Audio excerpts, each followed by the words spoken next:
Alrighty, so thank you so much for joining my live. I really do appreciate you taking your time and day to join my Zoom meeting. Appreciate it. Love ya. Alrighty, so let me just go ahead right here. So we got Joanne Chavez, Cyril Guerrero, Abby Rispoli, Zulema Valega, and Patsy Byrne.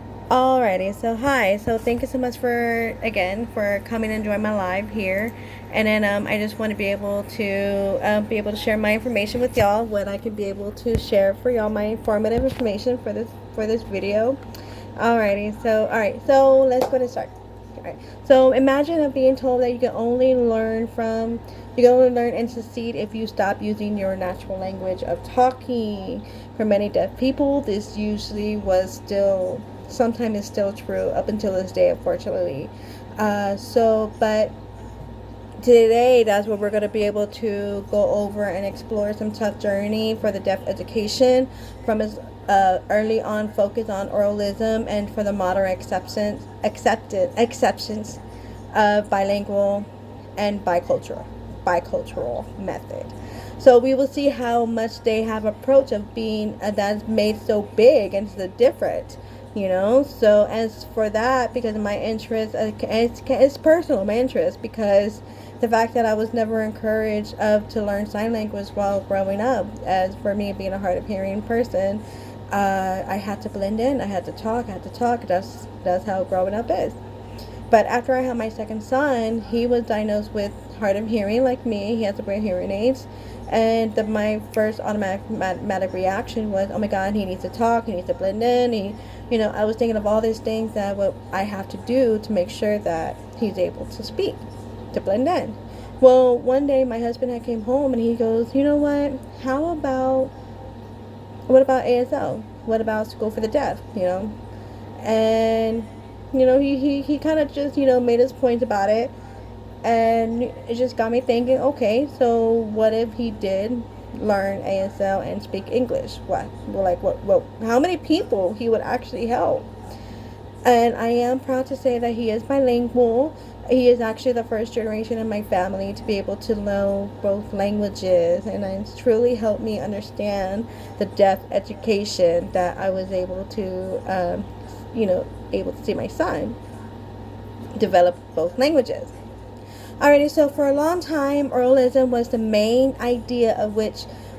way idea to teach deaf children, and it focused on teaching them to speak and read lips, and it is often forbidden for them to use sign language, and the idea of the deaf people would fit in better with the hearing society if they spoke. So, but as for students, often were not allowed to sign, and it kind of put them in a hard spot of, with their speech lesson. Well, at this slowly approach for their language learning that made them feel alone, that caused them struggle in school. So because of their natural language of ASL has stopped. Oralism has become the problem, so eventually led to new way of thinking. So in oralism, issues has become so clear that a new movement began its push. It had pushed for the American Sign Language. So as for it to be seen as a real language for the deaf people, for the deaf culture, I do apologize, for deaf culture, that to be included. So with this new approach as a bilingual and bicultural education. And so for that, using the ASL is the main language for learning, and for that with English as a second, right? So as for that, it helped deaf children learn languages naturally. So this is method of include with deaf culture, history, role models that helps students with them feeling strong about who they are. It helps students do better in school, to feel more confident, to feel connected to the deaf community.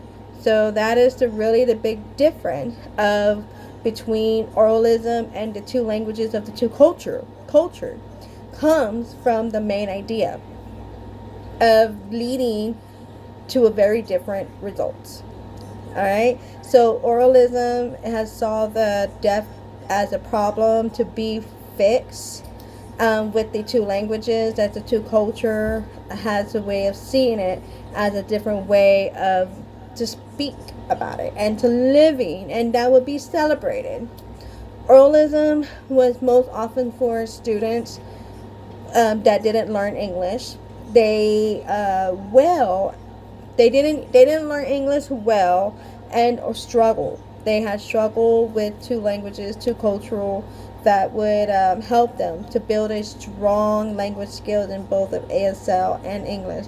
So socially, oralism has often makes them feel lonely but not good enough. It was not really good enough for them while the two languages, two culture way of to help them feel good about their identity and to help them speak for themselves. All right, so to sum it up, so we were able to follow the changes in deaf education from the strict oralism to the open bilingual bicultural. And then the method that we talk about, the oralism effect and the rise of two languages. And for that, for two culture, the way to compare their impact, that the history of the deaf education that shows us the true learning is not about making everyone the same, but it's about welcoming the different. That's really is amazing of how much things change for that. Alrighty, well guys, thank you so much for joining my Zoom. I do appreciate your time. Alright, and let me just verify.